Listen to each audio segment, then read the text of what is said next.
My fellow Americans, thank you for being here. Just 4 years from now, we will enter a new century of great challenge and unlimited possibility.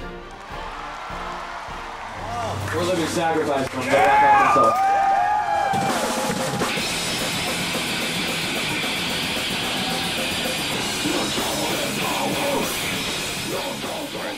Would you please stand and face the jury? Civil action. Find the defendant, Orenthal James Simpson, not guilty of the crime of murder in violation of Penal Code Section 184. What's up, San Diego? Yeah, we're not misinformed or misdirected, functioning at your subjective. Hey everybody, and welcome back to the Labeled Podcast, where we explore the stories, rumors, and legends of Tooth and Nail Records. This week, in case you hadn't figured it out already, we're going to be taking a trip back to the 90s to talk about what touring was like, what bands had to go through in an era before social media, or even smartphones, and in fact, no cell phones at all sometimes, and certainly no GPS. So we're going to hear today from some legends in Tooth and Nail history, or as I call them, old guys. Now, these men have my respect in a way that almost nobody else does or could, and that's because I've spent most of my adult life following in their footsteps and touring the country and traveling the same interstates and going to the same rock clubs and stuff that they have, only it was much, much easier for us because of the technology and because of the work that they put in laying the groundwork for bands like Emery to be able to go out and tour and be taken seriously as a Christian band. It's because of guys like this that bands like mine could come along, follow in their footsteps, and even make a living playing music and touring. I'm a roadside line for the Seattle Washington.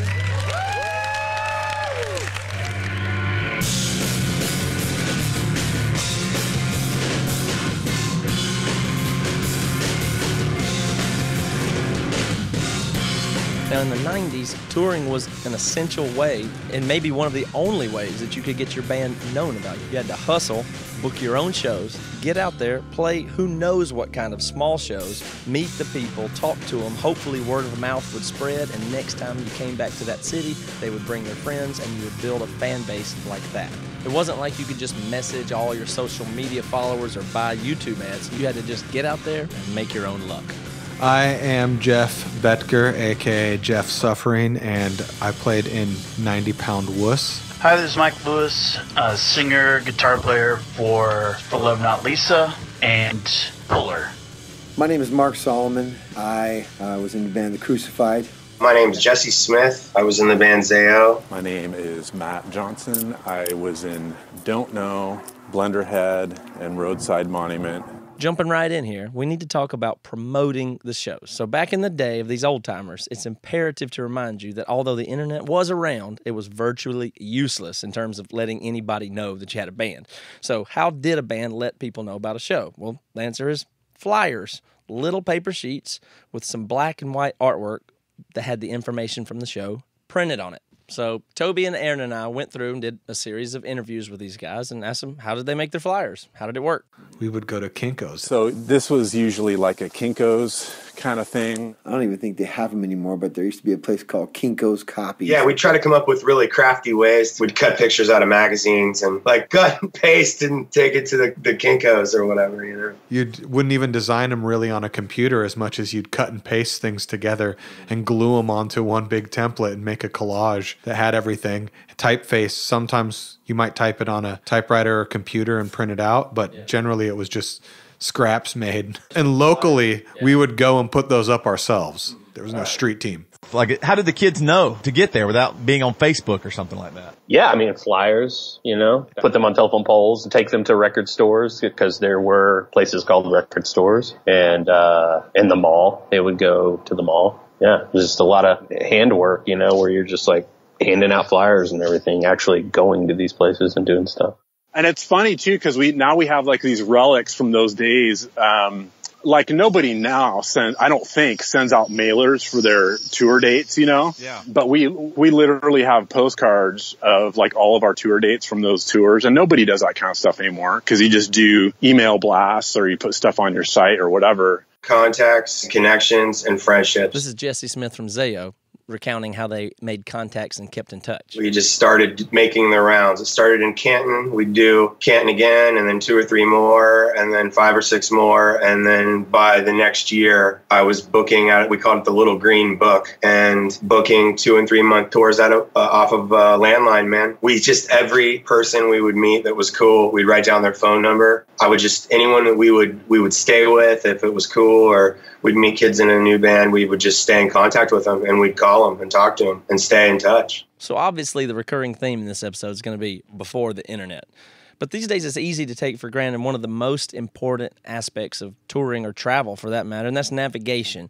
You have to know where you're going, which is super easy in 2017, but there was a time not that long ago where you needed someone who had a developed skill of reading maps and atlases and understanding how to use mile markers on the interstate to get where you're going.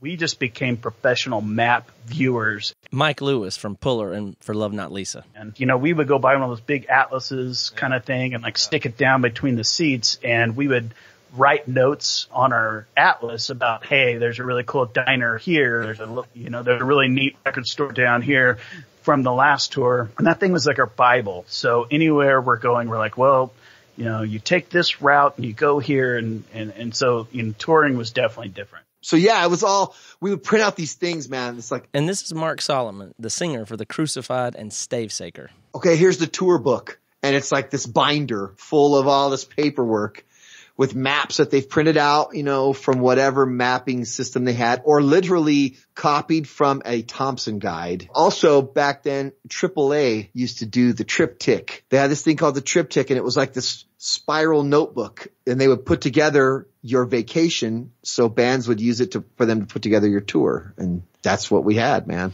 And here's Jeff from 90 Pound Wuss. We'd print out MapQuest on the computer and have it in our binder for each show, how to get it, directions there from the previous show. Right. That was it. Did you ever get lost, ever go the wrong direction? Yeah, all kinds of weird stuff happened. Jesse from Zayo again. I remember this one, we were on our way to Arizona, actually to Jason from Overcome's house, and we got pulled over because somebody had spotted a van with an Ohio plate that had committed this crime that looked like us. All these troopers show up, and they made us get on our faces and asking us, if we didn't have paraphernalia or anything, man. None of us even drank a beer. And so we were just like laughing it off a little bit. But it was pretty crazy.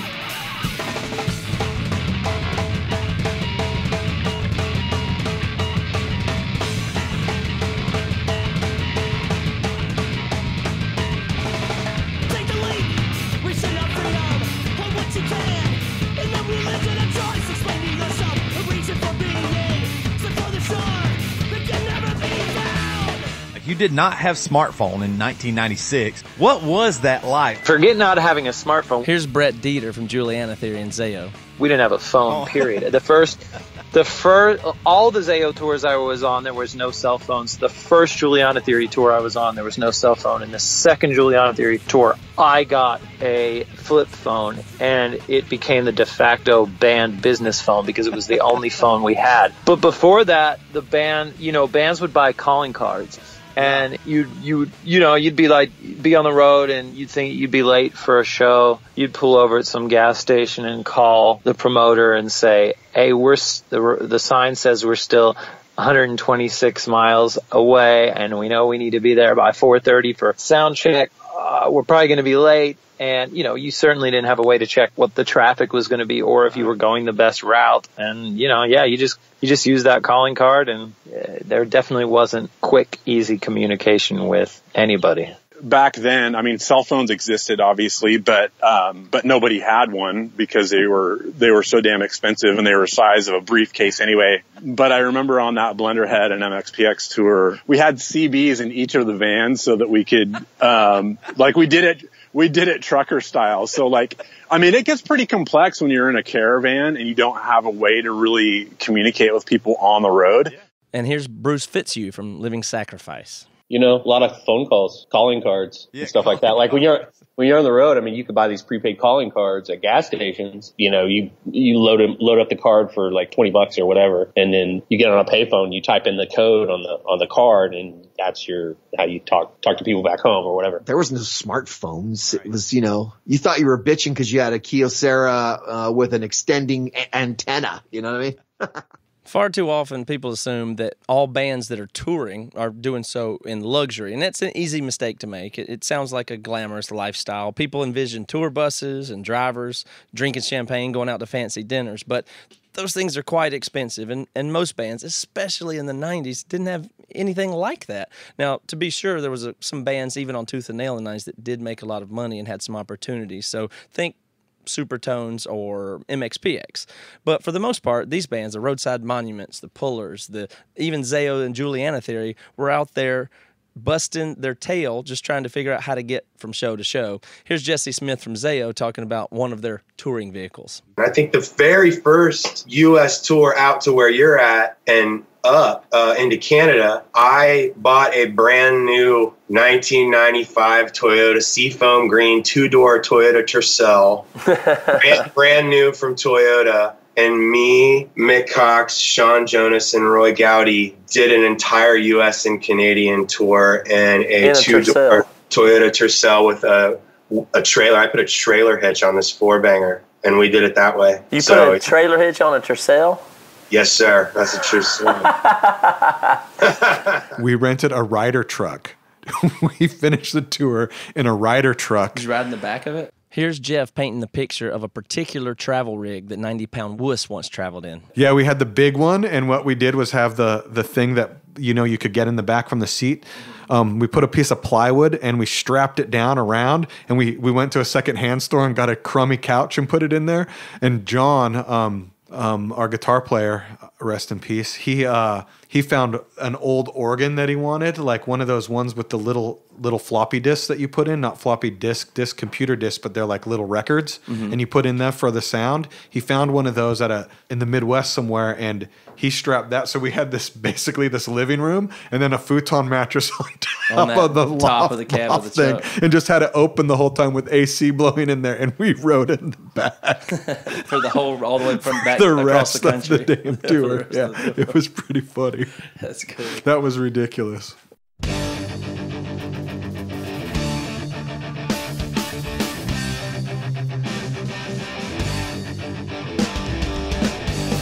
Something must break, something must break, something must break me out. Something must break, something must break, something must break.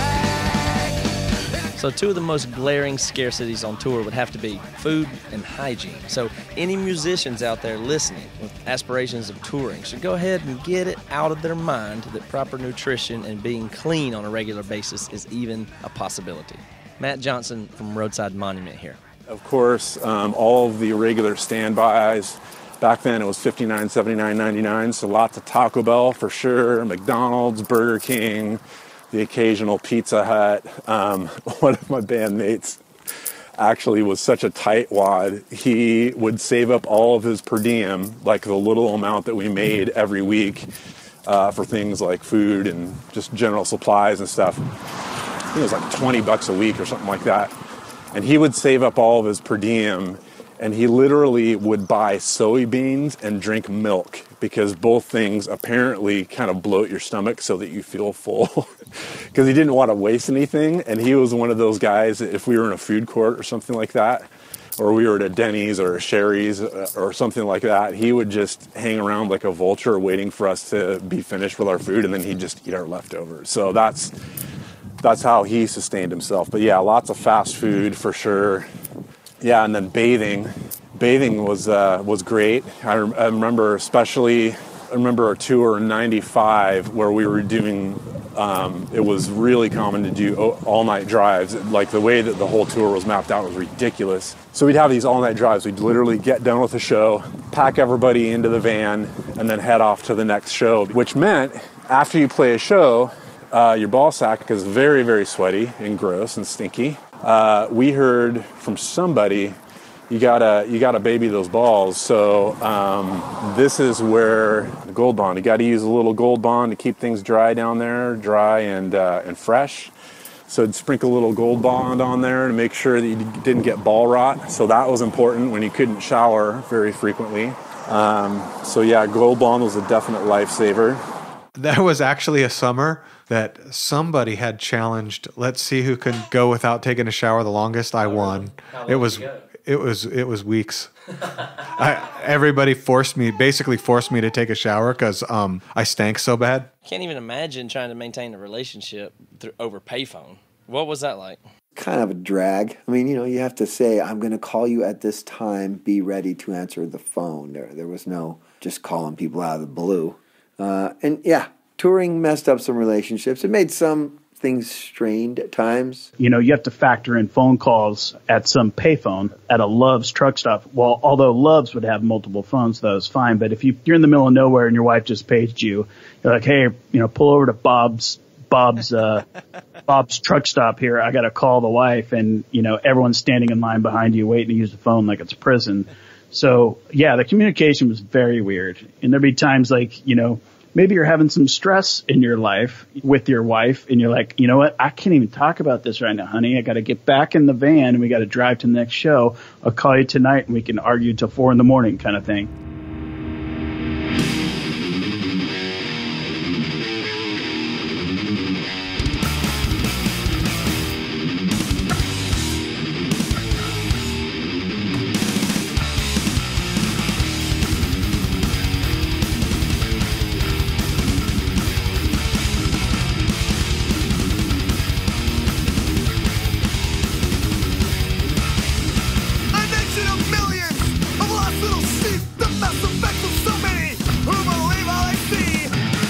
Okay, so we're going to take a quick break, and then when we get back, we're going to talk about once you finally arrived at these venues in the 90s, what were they like?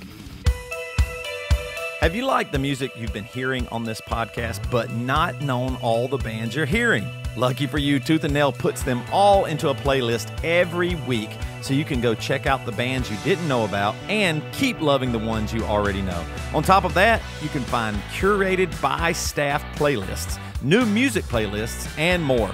Just follow the Tooth and Nail Records profile on Spotify, and now follow Tooth and Nail as an official curator on Apple Music.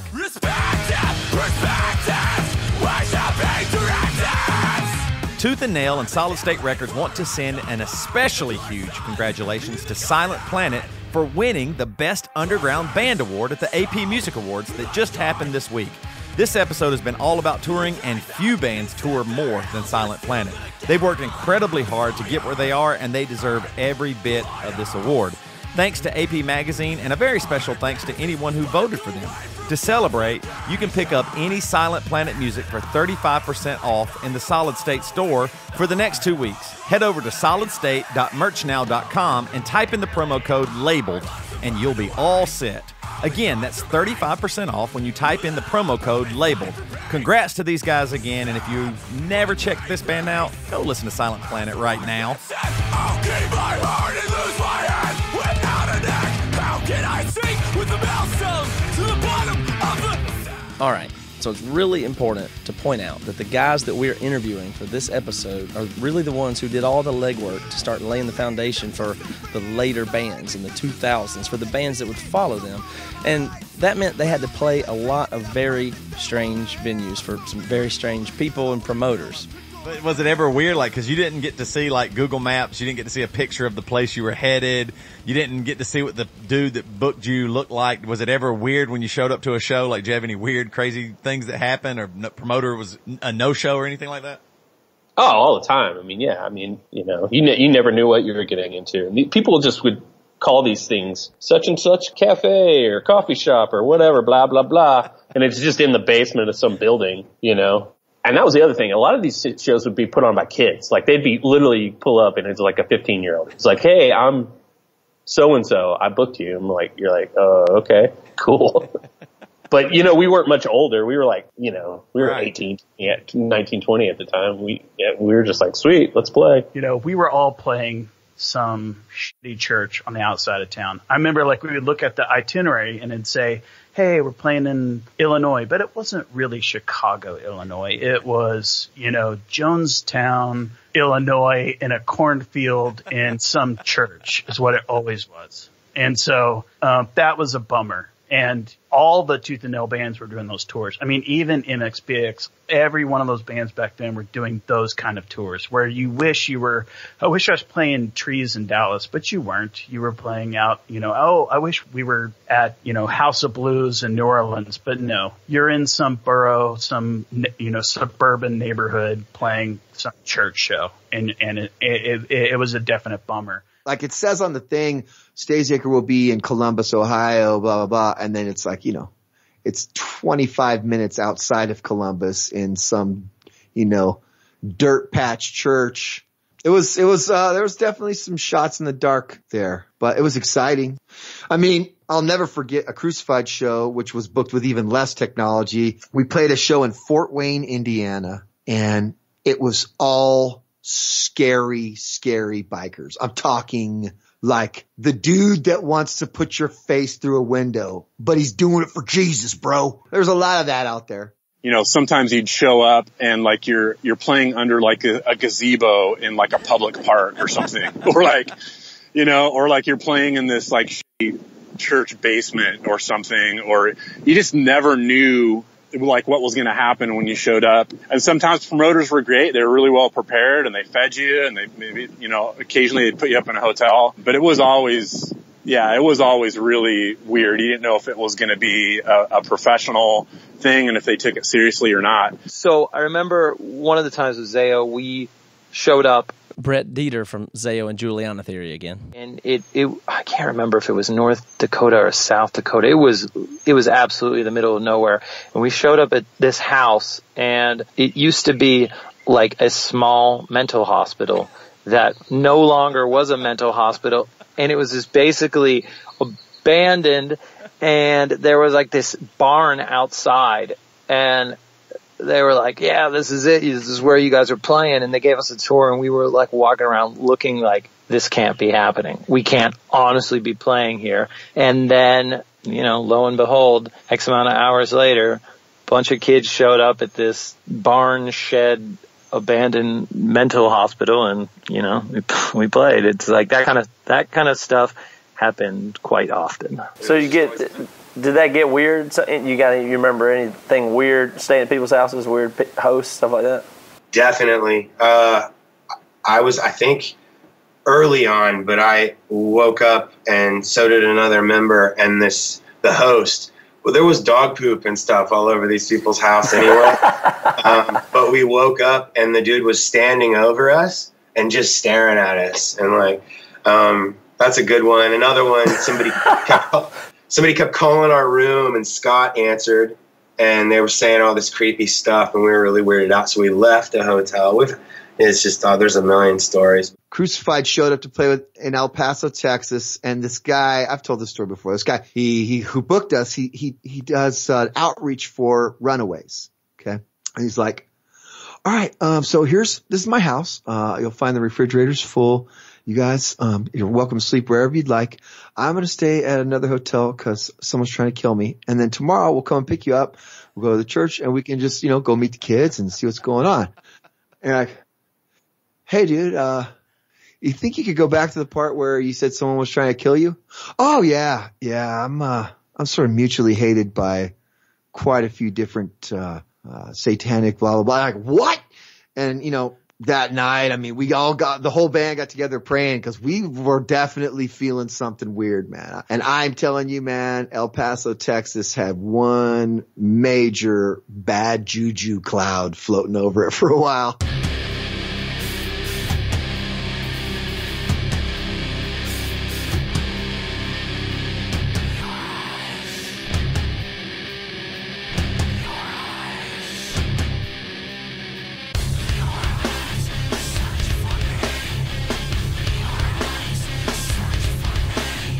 So a lot of the guys keep saying that there weren't a lot of good venues, there just weren't places to play, and you wound up playing a lot of youth groups. So were those youth group shows good? Did you like those?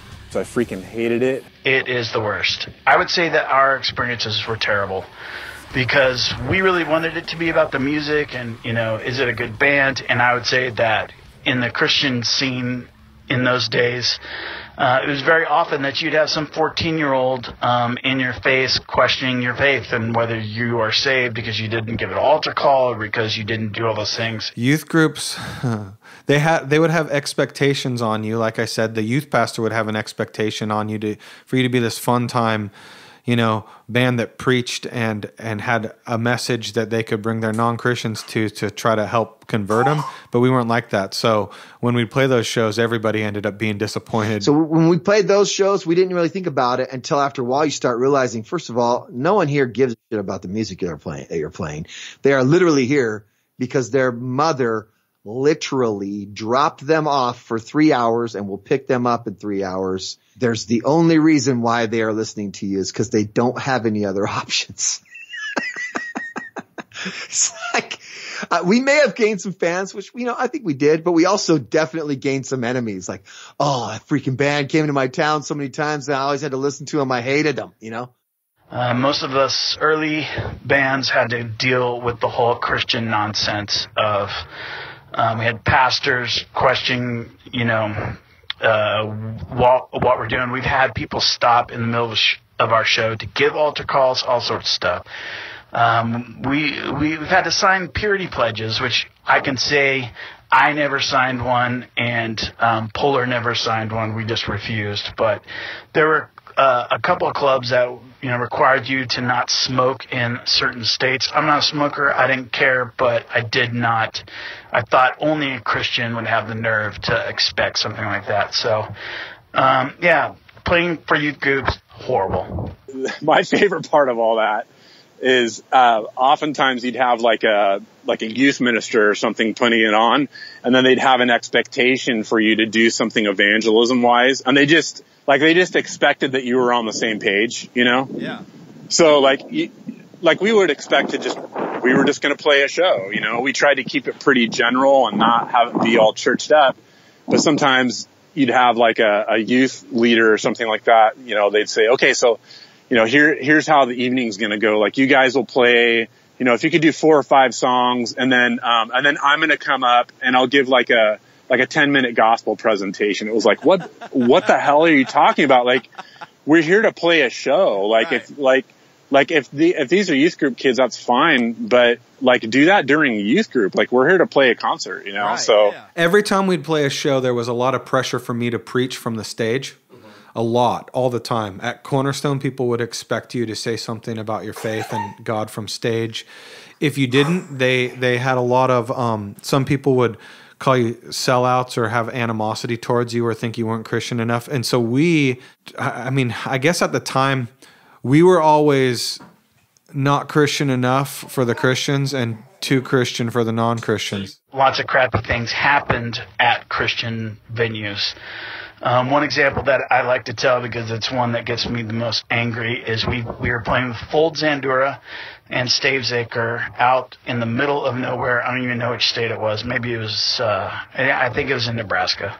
And the pastor of this church asked Jeff, our drummer, something about his hat, 'cause he's wearing a Green Bay hat. And I thought that it had something to do with some allegiance to maybe, this pastor was kidding around with us because he's a fan of a different team, only to find out, oh no, this is the judgmental Christian weirdness that happens when someone thinks that a baseball cap inside a building, that somehow is desecrating and offensive to God.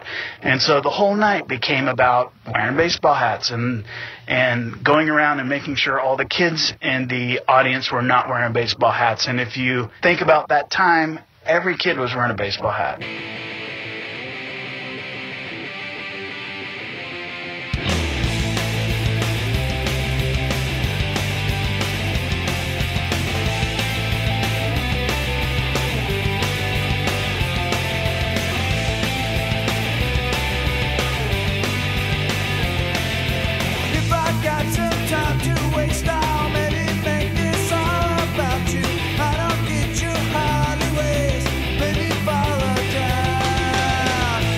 And this wouldn't have been possible if it weren't for the hard work and pioneering of the previous generation.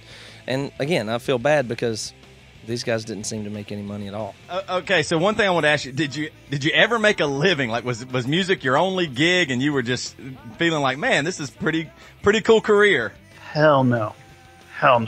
No. Touring was just, I mean, it was rough. It's like, you know, and really we tried to make all of our tours go through Canada because we would basically make all of our money in Canada and then lose it as we come back through the U.S. because the bands never went up to Canada. So if you cross the border, they're like, you know, kids would come out of the mountains and out of the trees, you know, to come see the Tooth and Nail band that's in town.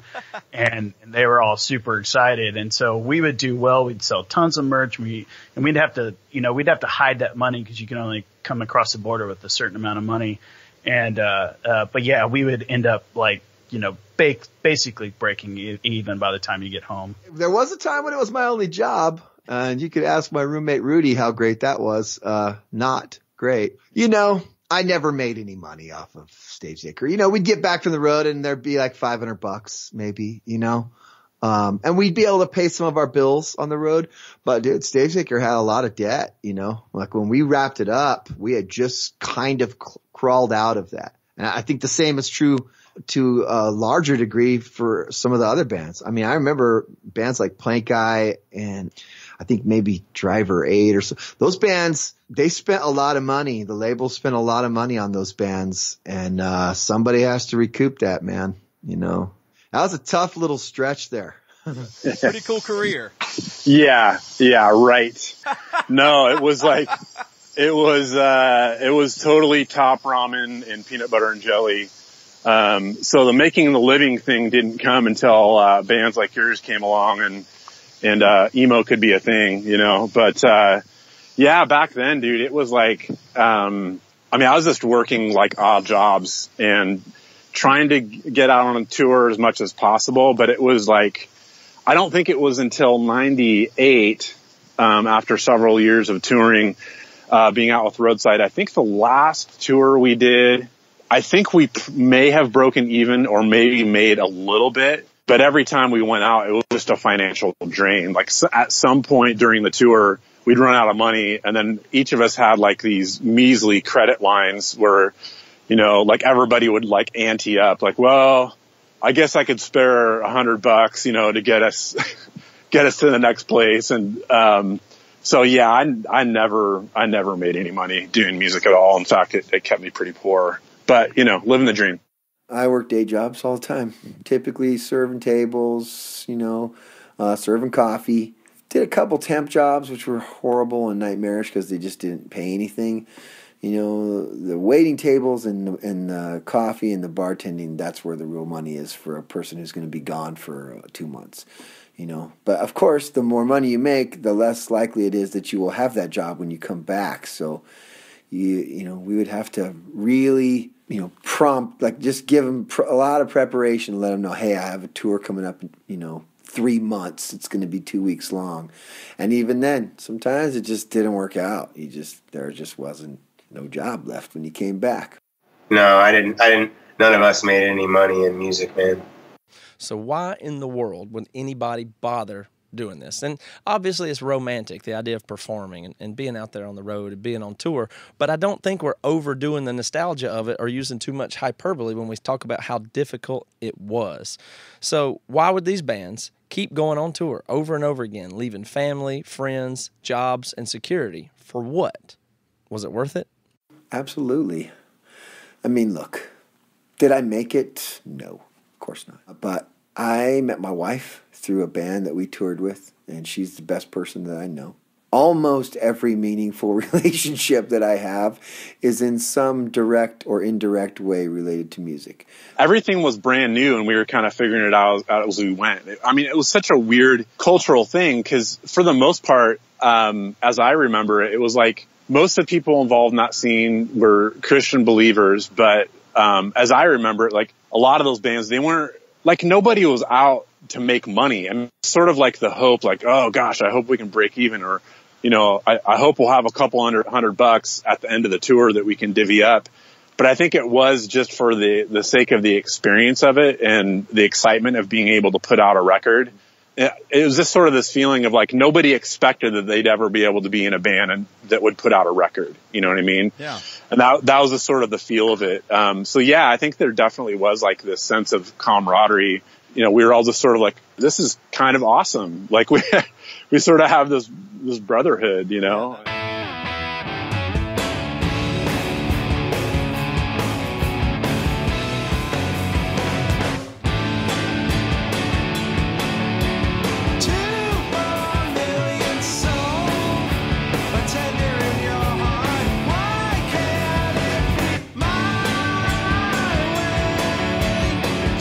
I was stoked. I mean, honestly, I was so excited. I was like, I felt like, hey, I finally am in a community of believers where I don't have to, try to figure stuff out. Like, everyone gets it. We're all, to a degree on the same page. Became instant friends with the Stave Zicker guys, and which I didn't know at the time would be lifelong friends. The Christian music scene in those days was new and fresh and sort of unfettered. It wasn't weighed down by all the politics and the weirdness and the Jesus per minute type of mentality. It really was just kind of this excitement, like, hey, there's a bunch of people who believe the same thing as I do, and they want to play music with me or go to my show. That is cool. It felt new. I mean, especially when it came to the Tooth and Nail scene, it felt like it was a sense of camaraderie among the bands. What was great with Tooth and Nail back then is that there were bands of all different kind of stripes, and I felt like, you'd have like hardcore bands, punk bands, and then like a band like Javelina or Luxury, in those early days, or like a shoegaze band like Starflyer. We didn't all hang out together, but there was this sense, I don't know, it was just great that there weren't like boundaries between musical genres that much. It was just everybody was kind of doing this new experiment, this idea of being generally like a general market label, but it was a weird cultural thing too, because you had Tooth and Nail was not necessarily a quote unquote Christian label, but that it sort of catered to folks in that world a little bit. But you had a lot of folks that were in bands that just wanted to be a band, and so there was like this kind of sense of camaraderie where it felt new, I will say this: there was something very special about the early Tooth and Nail bands and in that community, because everyone was doing something very unique.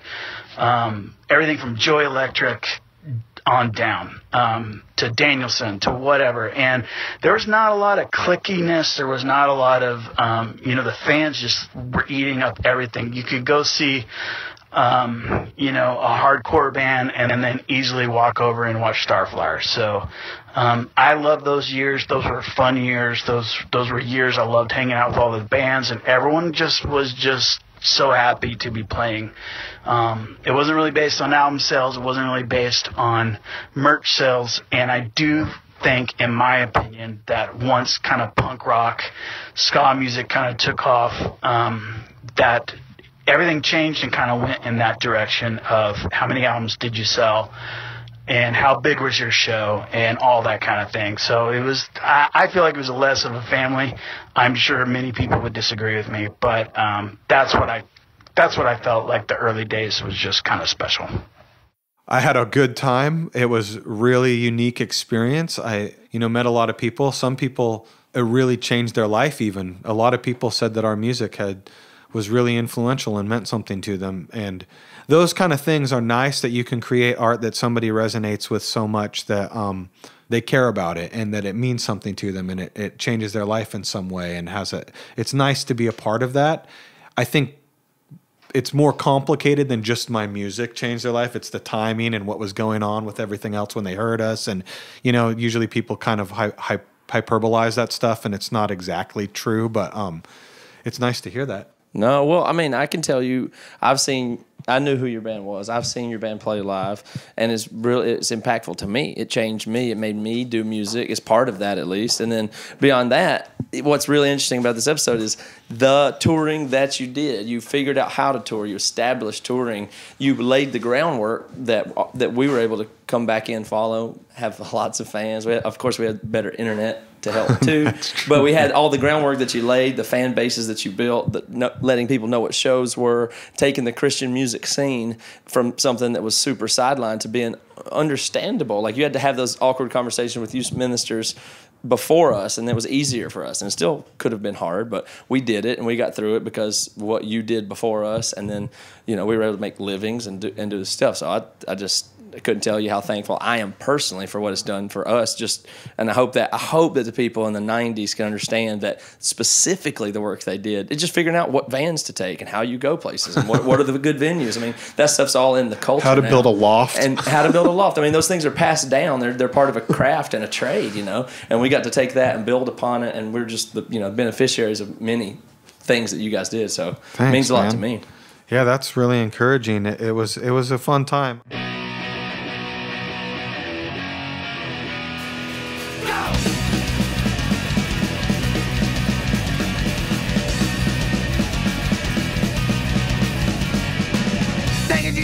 Give me such a blessing, just about beat up the people of a judge. Did you say God's given out to me? Yeah, and forever we will be. Yeah, I'll try to let me go. Thanks again for listening. I'm your host and producer of the show, Matt Carter, along with Toby Morrell and Aaron Lunsford. The show is edited by Melanie Studley and Billy Power and mixed by Brett Baird. Thanks to our assistant producers, Reva Hansen and Marshall Fremuth, and special thanks to Adam Scatula from Tooth and Nail for helping to develop the show. Can you see? I see my head, grow my hair out long.